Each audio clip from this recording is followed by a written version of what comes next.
Bienvenidos a una nueva edición de Transporte al Día, programa oficial de la Cámara de Transporte del Uruguay.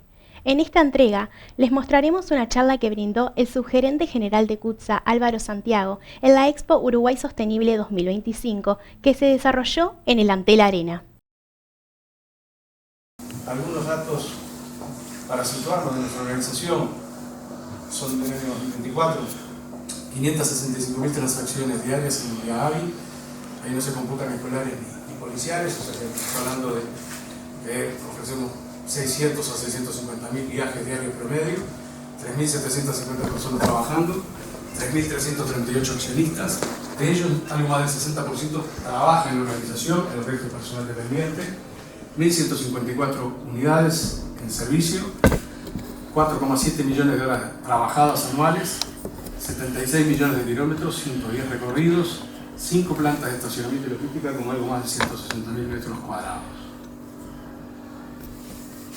Al cierre de este año, nuestra flota tendrá 208 unidades eléctricas, buses eléctricos, el 25%, el resto es a gasoil, un 65% de la flota son coches accesibles y la mitad tienen puertos USB y aire acondicionado.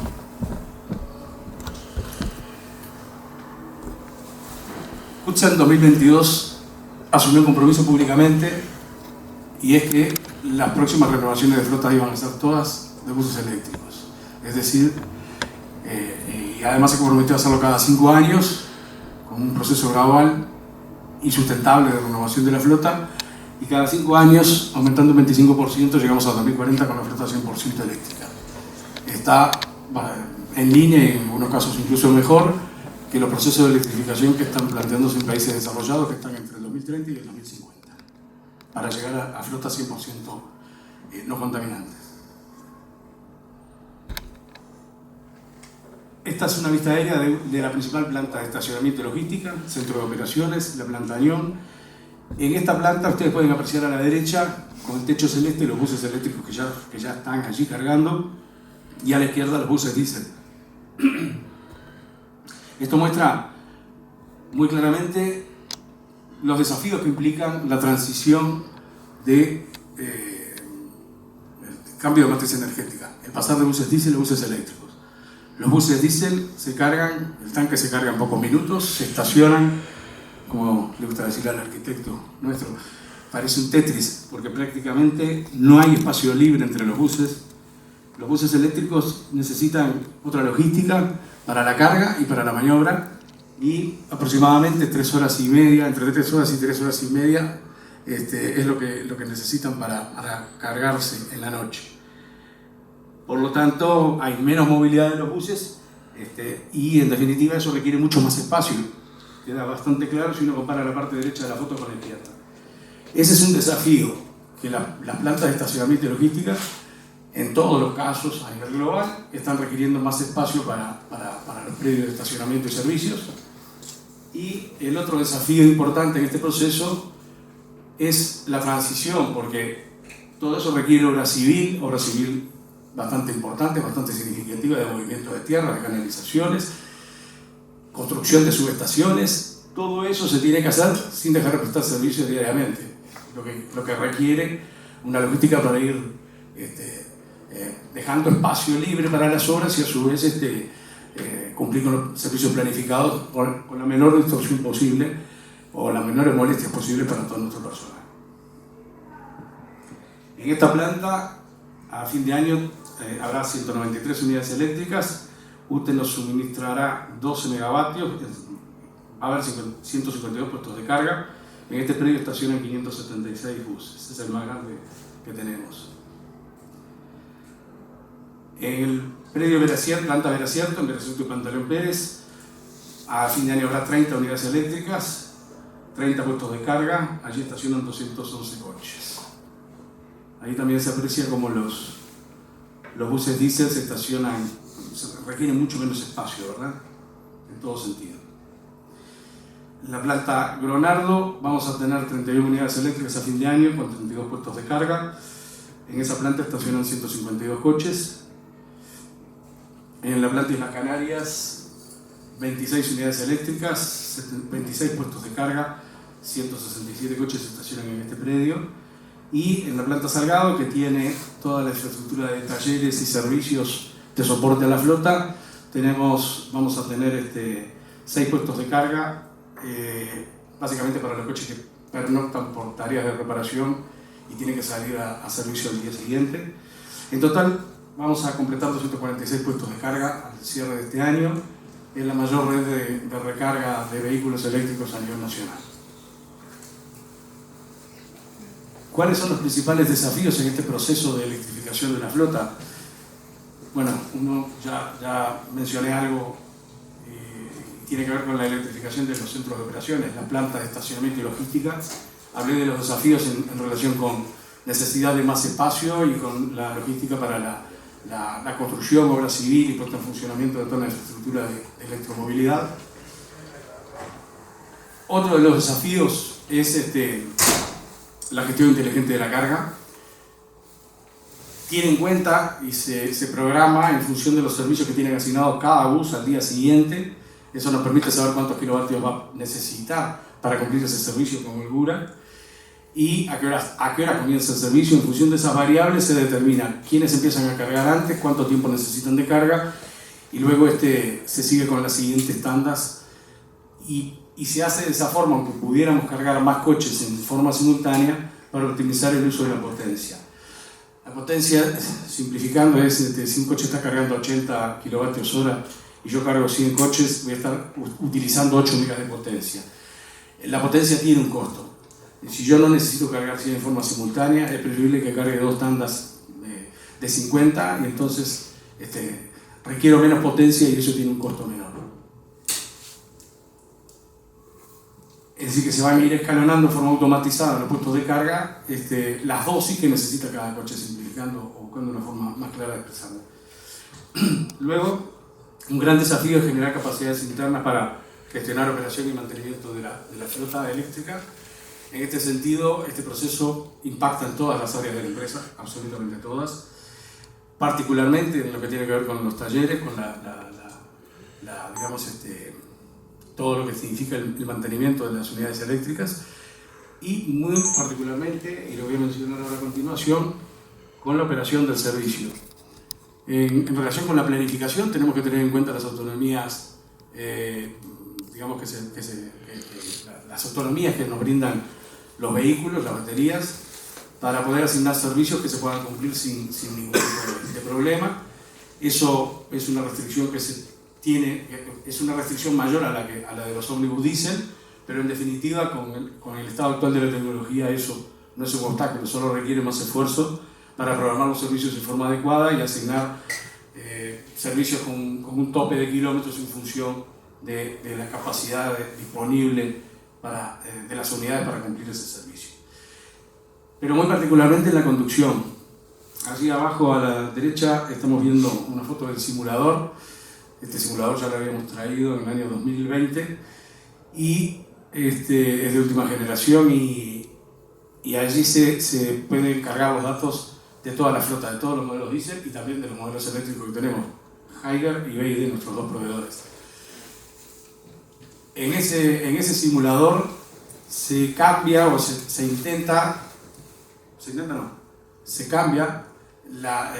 enseña a cambiar la forma de conducción a los conductores profesionales porque es distinta la conducción de un bus eléctrico a la de un convencional.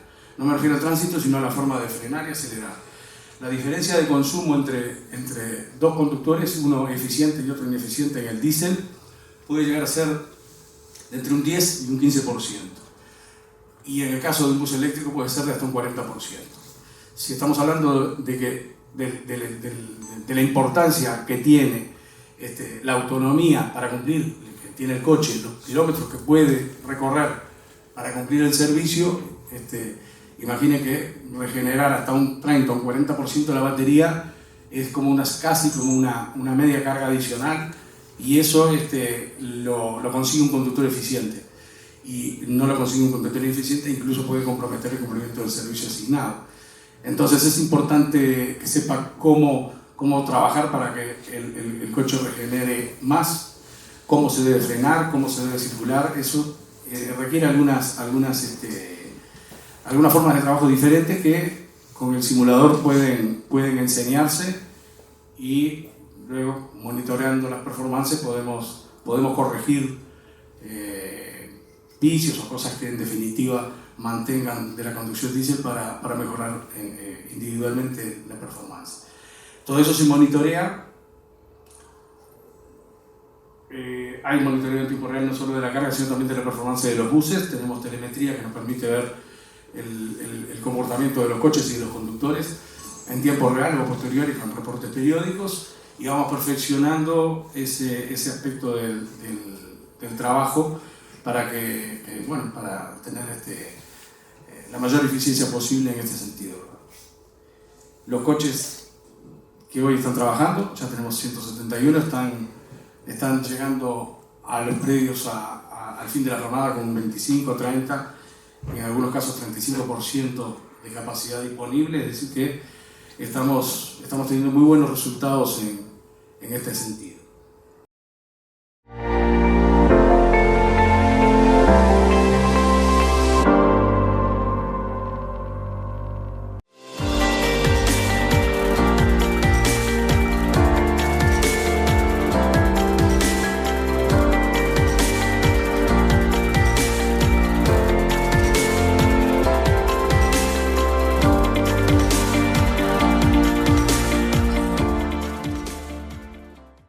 Continuamos compartiendo la charla del contador Álvaro Santiago, donde realizó la puesta a punto sobre la renovación de la flota con las nuevas unidades eléctricas. Un sueño cumplido, 6 buses eléctricos doble piso, desde noviembre del año pasado están prestando el servicio de hop on hop off, bus turístico aquí en Montevideo, y preferimos traer una placa que, no sé, si se fijan debajo donde dice Montevideo Touring Autobús Turístico, tenemos 4.5 en 5 con 160 reseñas solo en Get Your Guide, es decir, tenemos muy buenas calificaciones de los turistas que nos han visitado. Hay dos o tres aspectos que ellos valoran muchísimo. El primero, justamente, que son eléctricos, doble piso, con tecnología de vanguardia, en todo lo que tiene que ver con audioguías y el servicio en sí. Los asistentes turísticos que prestan un servicio personalizado, y eso es diferencial. Y ese tipo de cosas ellos lo dejan patente en las reseñas que publican en estas agencias de viaje en línea como Civitati, Get Your Guide, Viator. Ya hemos transportado algo más de 40.000 personas en estos meses desde noviembre, y bueno, es parte de la flota eléctrica, y un caso particular que nos requirió algo más de aprendizaje respecto de los otros buses. Ahora bien, no se trata solo de tener buses eléctricos. Es preferible un diésel Euro 5 a un corredor exclusivo circulando de forma fluida y transportando a 70-80 pasajeros con un tiempo de viaje reducido, a tener buses eléctricos y que estén trancados en el tránsito. Es decir, no se trata solo de electrificar flotas. La movilidad sostenible es mucho más que eso. Y hay ahora proyectos que se han presentado. Nosotros, lo ha dicho nuestro presidente, todos los proyectos es positivo que existan, que se hayan presentado. Luego discutiremos, algunos tienen sus pros, sus contras, pero en definitiva todo eso, cuando se baje a detalle del modelo de operación y al impacto en los hábitos y en la calidad de vida de los clientes, se abrirán espacios de discusión para bajar a tierra los proyectos que se decidan implementar. Pero en definitiva, hemos estado siempre muy preocupados y planteando a distintos niveles de gobierno que en los últimos 15, 18 años los tiempos de viaje aumentaron un 20% a consecuencia de que el transporte público, el tránsito compartido y el aumento del parque automotor ha hecho que todos circulemos con velocidades más bajas. Pero el impacto en estos 15, 18 años ha sido de un 20%. Un 20% en una flota metropolitana de 2.000 buses son 400 buses. Es decir, para mantener los intervalos hay que invertir mucho más o abrir los intervalos y en definitiva empeorar la calidad de servicio. Un 20% no solo impacta en materia de costos, sino que es el tiempo de vida de nuestros pasajeros. Es decir, un 20% más es un disparate. Y hemos estado planteando, salieron los corredores solo bus, pero en definitiva confiamos que estos proyectos que se han presentado contribuyan a mejorar esa faceta, que la movilidad sustentable empiece por mejorar la calidad de la gente con ese tipo de proyectos, pero también hay un entretanto, porque no podemos esperar 3, 4, 5 años a que esos proyectos estén en marcha. O sea que en ese sentido nosotros estamos trabajando en forma diaria en distintos niveles, con la Intendencia de Montevideo, con el Ministerio de Transporte, aportando nuestro conocimiento y experiencia y colaborando para que, en definitiva, estos cambios sean posibles. ¿Por qué dar prioridad al transporte público? En los dos ómnibus que se ven allí al fondo, seguramente hay más gente que en todos los autos que estamos viendo que nos están trancando. El espacio de las vías debe repartirse de manera más justa y el foco debe estar en mover personas y no vehículos. En septiembre de 2021 se emitió esta guía para la planificación de la movilidad urbana sostenible en Uruguay. Participaron 5 ministerios. Este proyecto fue financiado por Euroclima: Ministerio de Vivienda, Ministerio de Transporte, Ministerio de Economía, Ministerio de Ambiente. No sé si me estoy olvidando alguno. Esta guía fue elaborada por una consultora de redes con un grupo de trabajo en el que había representantes de estos 5 ministerios y resume las medidas necesarias en relación con el transporte público, con la movilidad activa, con la gestión de estacionamientos, con el diseño de las calles. Es decir, es una guía muy completa que debería ser un libro de cabecera para quienes toman decisiones relacionadas con la movilidad. Sin embargo, ha tenido muy escasa difusión y, en definitiva, nosotros abogamos porque se lo tome como referencia, porque en las decisiones micro se compromete se compromete el rumbo, digamos, hacia una movilidad sostenible. Y en ese tipo de decisiones a veces es donde no se condice el discurso con las resoluciones que se toman en muchos casos. El nuevo paradigma de la movilidad sostenible se basa en la gestión del espacio y se centra en las personas. Nosotros a la derecha vemos una imagen que dice cambiar la pregunta. En la parte de abajo dice siglo XX, ¿cuántos coches podemos mover en esta vía? Siglo XXI, ¿cuánta gente podemos mover en esta vía? ¿Cómo cambia la pirámide de prioridades y la distribución del espacio? En la placa que está a la izquierda vemos que en la base y ocupando un mayor espacio están los vehículos privados, motorizados, y hacia la cumbre, pero con menos espacio disponible, el transporte público y la movilidad activa. Eso se invierte con el nuevo paradigma que se está imponiendo a nivel global y que en Montevideo va avanzando. Nos gustaría que avanzara a un ritmo más rápido, pero en definitiva también se está imponiendo y ya las nuevas autoridades del gobierno nacional están planteando justamente que este es el nuevo paradigma y el que va a guiar sus decisiones. Así que realmente nos ponemos a tono con lo que está sucediendo en el resto del mundo en este tema. El paradigma tradicional, yo elegí 4 conceptos para que se entienda cómo se contraponen. El paradigma tradicional, en cuarto o quinto renglón, dice veía la calle como una vía de tránsito. De hecho, si lo pensamos y conocemos Montevideo, no sé si alguien conoce la calle José Sarrato, cuando la ensancharon, ¿sí? Cuando la ensancharon, la vereda quedó de 60 centímetros, sí, para agregar un carril más. Es decir, la calle en el paradigma tradicional se ve como una vía de tránsito. En el nuevo paradigma de movilidad sostenible, la calle es un espacio público y debe distribuirse en forma mucho más justa.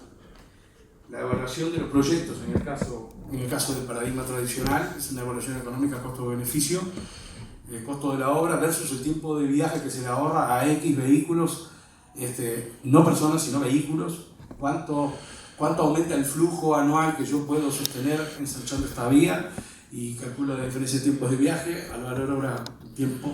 Ese es el beneficio contra el costo físico de la obra, sin tomar en cuenta, como sí lo hace el paradigma de la movilidad sostenible, sin tomar en cuenta el costo a veces oculto y no tan oculto de las externalidades. Externalidades, podríamos hablar de varias, pero en definitiva hace referencia no solo a la contaminación, sino también a la siniestralidad, a los tiempos a la inequidad en los tiempos de viaje, etc.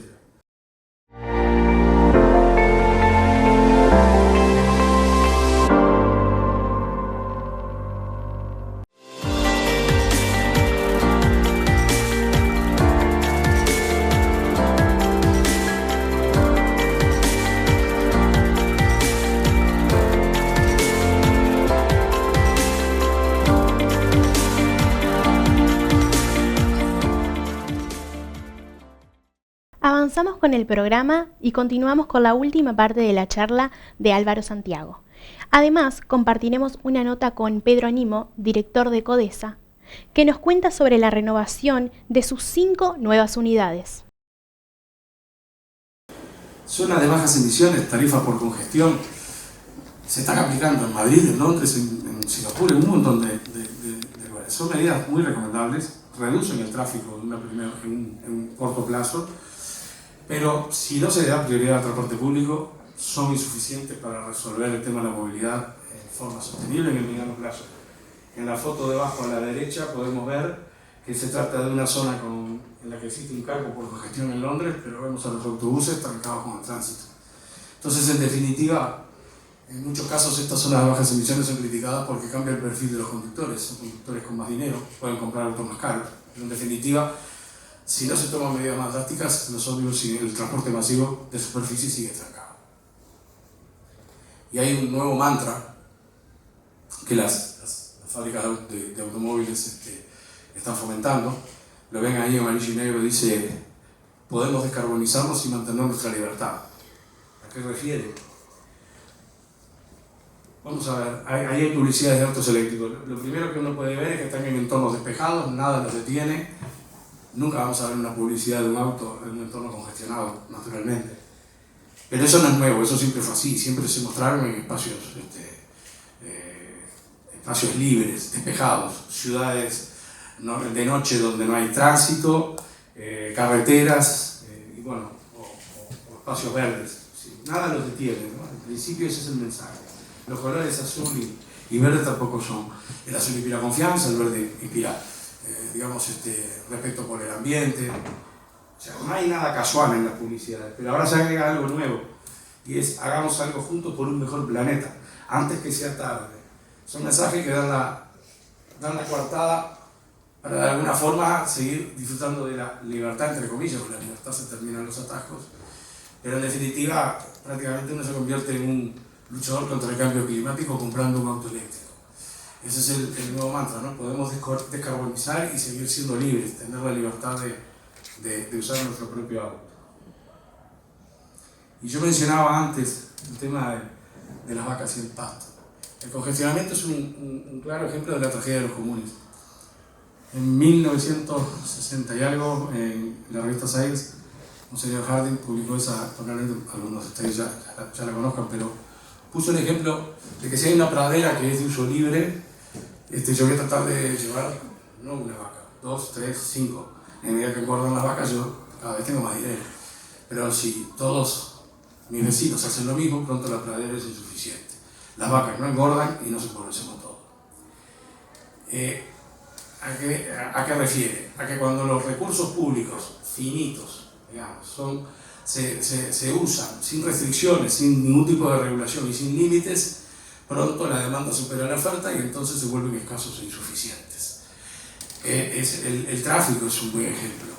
Cada uno que entra en una vía que no está congestionada piensa: bueno, ahora voy a tener una ganancia de tiempo porque voy a ir más rápido con mi auto.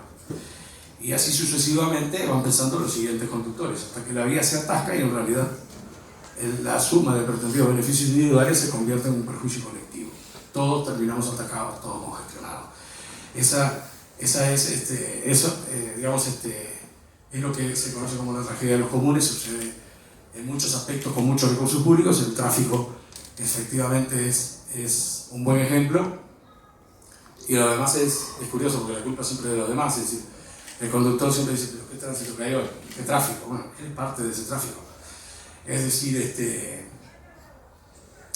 de alguna forma, si se pretende evitar ese perjuicio colectivo, hay que distribuir con mucho más racionalidad los espacios públicos en favor de las personas y no de los vehículos.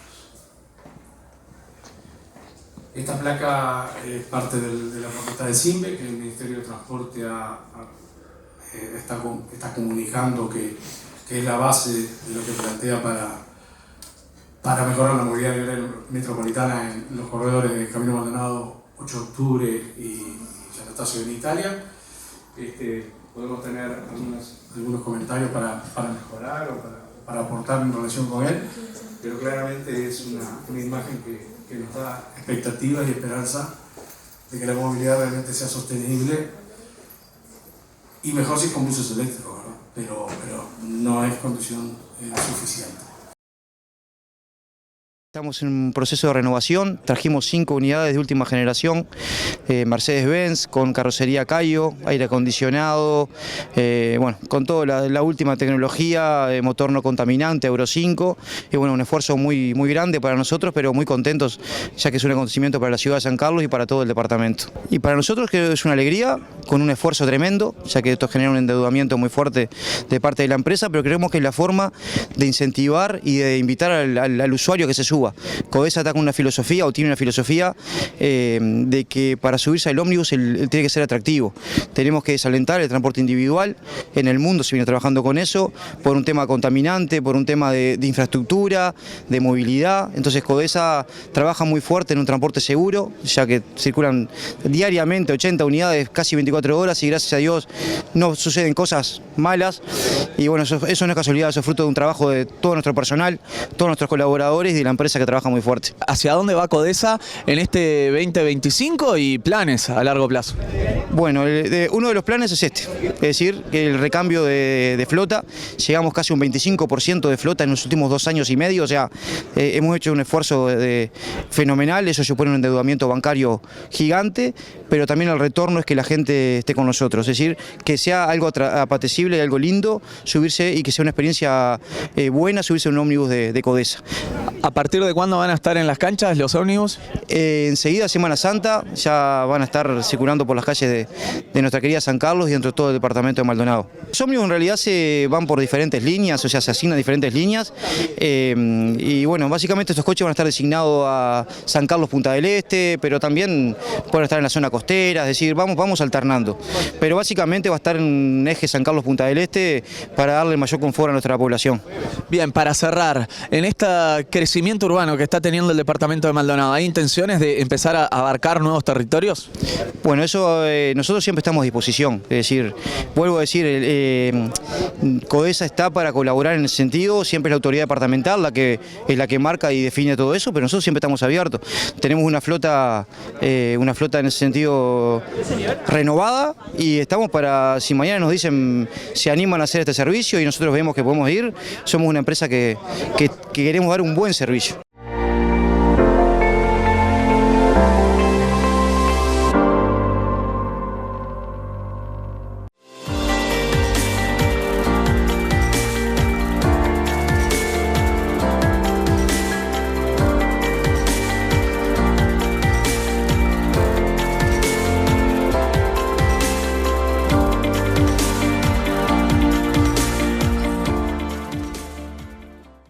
Ingresamos en el último bloque de nuestro programa y agradecemos a nuestros compañeros de BTV Noticias por acercarnos esta entrevista con Lucía Echeverri, ministra de Transporte y Obras Públicas.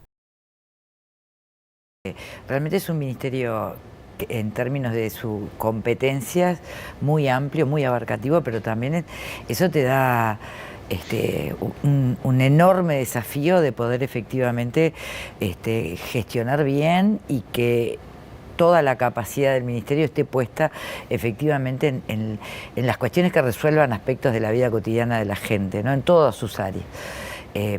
Las posibilidades de abarcar todo lo que es la infraestructura vial, vos sabés que eso es trabajo, eso es producción, eso es la economía del país moviéndose, pero también es la circulación de la gente, que la gurizada pueda ir a estudiar, que la gente pueda conectarse de un departamento a otro, pueda resolver aspectos de la vida cotidiana. La incorporación del ferrocarril es una infraestructura maravillosa que por suerte nuevamente la tenemos circulando y con una perspectiva de crecimiento crecimiento muy importante y eso significa generación de trabajo para nuestra gente, eso implica crecimiento de la economía, que es parte del gran desafío que ha marcado el presidente Orsi. Desde el punto de vista presupuestal, ¿sentís, después de ya más de 100 días de haber asumido el cargo, que quedaron con las manos atadas por el tema de lo que tanto se discutió acerca de las obras comprometidas, el espacio fiscal? ¿Quedaron con las manos atadas? No, con las manos atadas no. Por supuesto que con un escenario complejo, en el que hay que trabajar muchísimo, hay que dedicarle muchísimas horas a la gestión, mucho trabajo en equipo, no solamente a la interna del ministerio, las áreas que tiene, con un equipo realmente comprometido, vocacional y que está poniendo lo mejor de sí. El conjunto de funcionarios que tiene el ministerio es muy bueno también, pero además también un trabajo muy articulado, de muchísimo diálogo con el resto del gabinete, particularmente con el Ministerio de Economía y Finanzas, obviamente, pero también con el Ministerio de Industria, con el Ministerio de Defensa. Tenemos vasos comunicantes muy importantes, ahí todo lo que son pasos de frontera, lo que tiene que ver con el desarrollo, lo que tiene que ver con el transporte de carga, en particular con industria, todo lo que tiene que ver con un área muy importante para el país, que es la logística, y ahí dos servicios muy importantes con los que se vincula el Ministerio, que es la Administración Nacional de Puertos y AFE.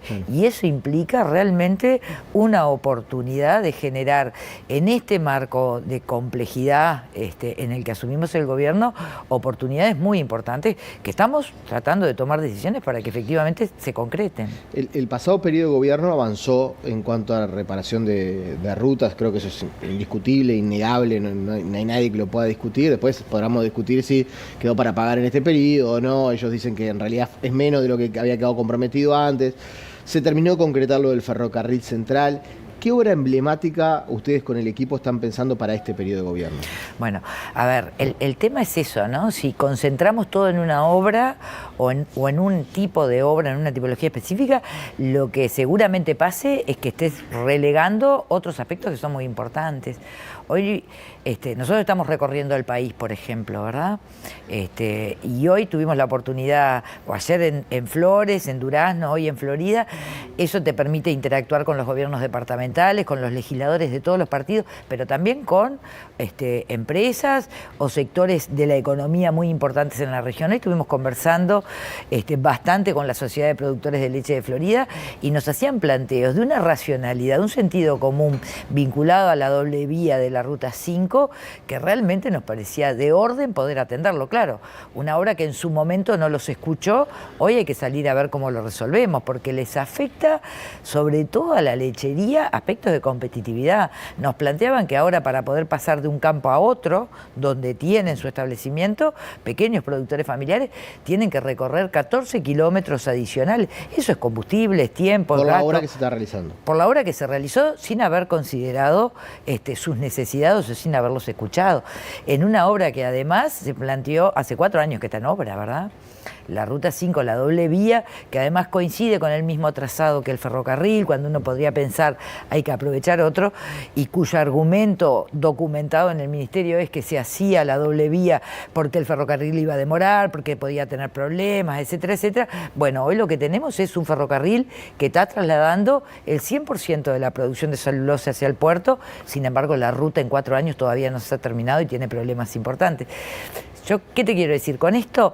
Acá hay que poner nuevamente, qué es lo que estamos haciendo con el equipo, al Ministerio de Transporte y Obras Públicas, a planificar y a tomar las decisiones estratégicas de dónde corresponde la inversión. Hablando de decisiones estratégicas, yo sé que a veces los medios, los periodistas, somos un poco ansiosos. Está bien. Queremos el titular. Nosotros también. La verdad que el asunto de la movilidad para la gente hoy se ha transformado en un tema esencial. ¿Por qué es tan difícil la decisión? ¿De qué hacer? ¿Por qué en otros países se puede hacer, uno siente más rápido? Yo estaba repasando, Chile inaugura líneas de metro, la comunicación, vía férrea en España, ni que hablar, lo que ha avanzado. Corea del Norte inauguró, no sé si lo viste, un mini tranvía por una ciudad que habían hecho turística. ¿Por qué acá nos cuesta tanto dar esos pasos de grandes obras de infraestructura? No, yo creo que, por supuesto, hay países del primer mundo desarrollados que tienen otros márgenes de recursos. Yo creo que acá estamos en un momento de consenso de todos los actores que participan y que tienen decisiones concretas para tomar en el área de la movilidad. Primero, nosotros estamos volviendo a colocar al Ministerio en su responsabilidad como generador de política pública y regulador del transporte, que había quedado muy soslayado en el periodo pasado. Y además de eso, enfocándonos en una política general en términos del transporte, tanto de carga de pasajeros, pero con una prioridad porque la realidad te la marca que es en el área metropolitana. El 60% de la población radica en el área metropolitana, Montevideo, Canelones, pero también San José. El último censo nos dio que en la zona de Ciudad del Plata están en el entorno de las 38.000 personas habitantes. El área metropolitana, por ejemplo, ¿y no tendría que incluir Maldonado también, que tiene 200.000 personas? Por supuesto. Yo vengo todos los días a Maldonado. No, es posible. Todos los días. No hay hora en que los ómnibus no vengan así de gente. Sí, totalmente, pero la mirada, por eso, la mirada en términos de política pública va a generar cambios en distinta magnitud, distinto alcance para todo el país, pero particularmente en el área metropolitana hay un problema real de que cada vez se pierde pasajeros. A fines de la década del 90 los datos más que se tiene dicen que se vendían en el entorno de los 70 millones de boletos. En el 2023 apenas se llegó a 42, se viene perdiendo, se está 15% por debajo de la pospandemia y eso implica pérdida de ingresos. Entonces, hoy hay un consenso de las empresas de transporte, de los trabajadores, de los gobiernos departamentales, de que es necesario cambiar y lo reclaman los usuarios.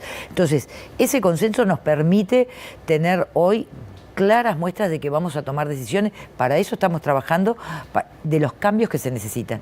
Ahora, no son cambios solamente de la tecnología o del tipo de obra, son cambios en una mirada de sistema. ¿Esto qué implica? Hay que ¿Por qué? Porque tú tenés algunas responsabilidades del transporte urbano que son de los gobiernos departamentales, otras que son del Ministerio de Transporte. Bueno, ahí hay que poner en la mesa cuáles son esas competencias y cómo hacemos para ser mucho más eficientes en la toma de decisiones. Tenemos que pensar en el financiamiento, por esto que te decía yo de que se pierde ingresos y están las empresas dimensionadas para una estructura que ha cambiado. Hay que cambiar la forma de financiamiento para garantizar la sustentabilidad, una buena distribución. Y hay que partir de la base de cambios que se han hecho en los últimos 20 años que han sido muy importantes. La tarjeta STM ha permitido a los usuarios y a las usuarias del transporte no quedar solamente cautivos de una empresa, porque con esa tarjeta se va a una caja conciliadora y después se distribuye, y eso ha permitido mejorar, pero falta y falta mucho. Ahora, el tiempo de viaje de la gente es cada vez más. Eso te iba a preguntar, es imposible, porque, y esto no lo digo de verdad desde la crítica, sino, insisto, desde ser usuario, Sí, sí. Si vos me decís, mira, la verdad, entre Maldonado o pongamos el Pinar y Montevideo, en el auto tardo 50 minutos y en el ómnibus tardo 34, la verdad no sé si me voy a...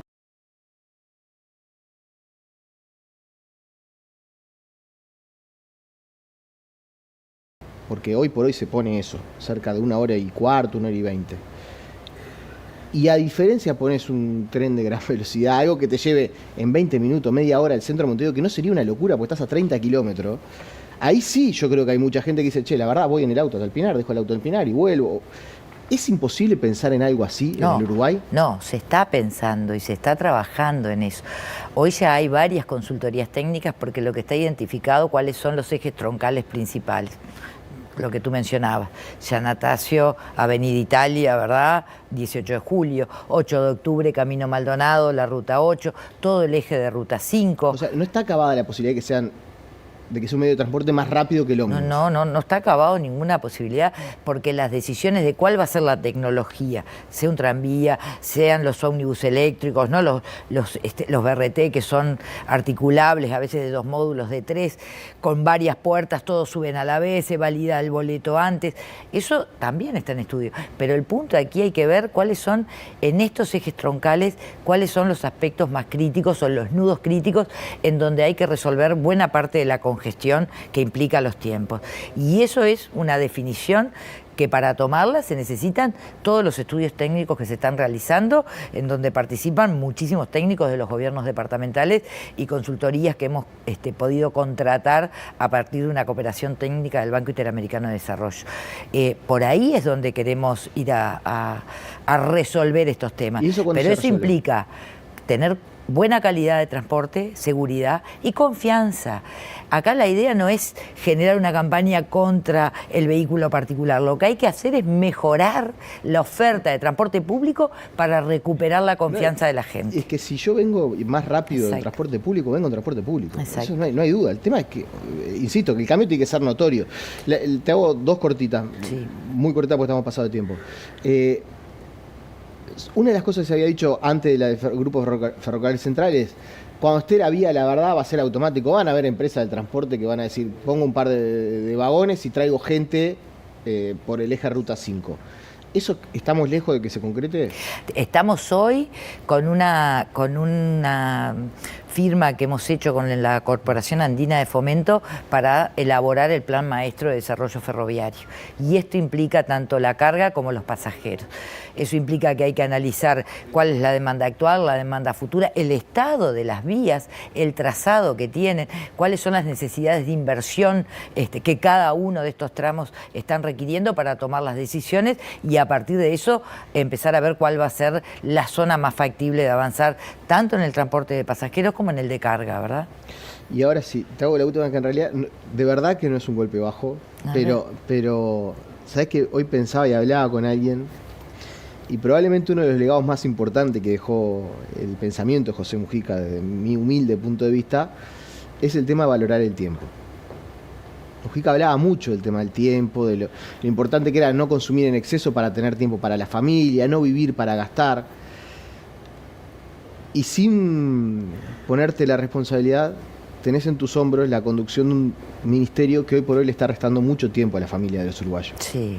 Porque el transporte, cuando vos tenés que ir a trabajar y estás en Verdisol y trabajás en el centro y ponés 1 hora y cuarto, y ahí estamos hablando de transporte obviamente de la Intendencia, no te estoy poniendo esa responsabilidad, pero cuando te venís de algún lado del interior y ponés 1 hora y media, 2 horas, estás perdiendo tiempo de tu familia. Ojalá, esto lo digo, insisto, no como un golpe bajo, pero sí como una reflexión. Tal cual. Cuando hablaron de honrar la memoria de Mujica, se pueda mejorar el tiempo para que todos los uruguayos nos movilicemos en condiciones de transporte mucho más modernas y normales, ¿no? Y con calidad, con seguridad, actuales. Totalmente. En eso se está trabajando todos los días, y por eso te digo, estamos justamente trabajando para tener los elementos que permitan tomar las decisiones. ¿Es un tema de inversión o es un tema de intereses? No. El interés hoy es convergente de todos los actores, eso es lo más importante que tenemos. Y es un tema de financiamiento que también se está trabajando. Ya hemos tenido reuniones con el ministro de Economía, con varios organismos multilaterales que están interesados en acompañar y en financiar, porque también están confiando en el país y en las definiciones que vamos tomando. Pero además, una cosa más, nosotros tenemos esa responsabilidad con la gente para que vuelva a transporte público, pero también tenemos una responsabilidad con todo el país en todo sentido. Y nos preocupa y nos desvela muchísimo y nos ocupa. Esa foto del ferrocarril que estoy viendo, que es una belleza, lo mismo que el transporte carretero, implica que ahí hay inversión del país. Ahí hay gurises, tuve la oportunidad de conocerlos, que son egresados de la UTEC. Y la UTEC fue una pelea a brazo partido de Mujica, apoyado por buena parte de los intendentes, porque era llevar el conocimiento y la formación al interior del país. Y quienes manejan hoy esos trenes, esas locomotoras con tecnología de primer nivel, del primer mundo, o quienes están operando otro sistema de señalización, son egresados de logística de la UTEC. Nosotros tenemos en cada obra que vamos a llevar adelante y que hoy estamos honrando, pagando cosas que no se pagaron en su momento, son puestos de trabajo, son empresas nacionales, algunas de ellas consorciadas con empresas. Pone en juego la confianza del país y esta seguridad jurídica que tanto tiempo y que gobierno a gobierno hemos defendido. Y eso también es parte del tiempo de vida de la gente, porque eso es calidad de vida. Me quedaron 1000 cosas, pero bueno, vamos a ir invitando en algún otro momento, y insisto, ojalá se pueda devolver tiempo a la gente. Por supuesto, en eso estamos trabajando. Y hasta aquí el programa de hoy. Muchas gracias por acompañarnos y nos reencontramos el próximo lunes a las 11 por BTV.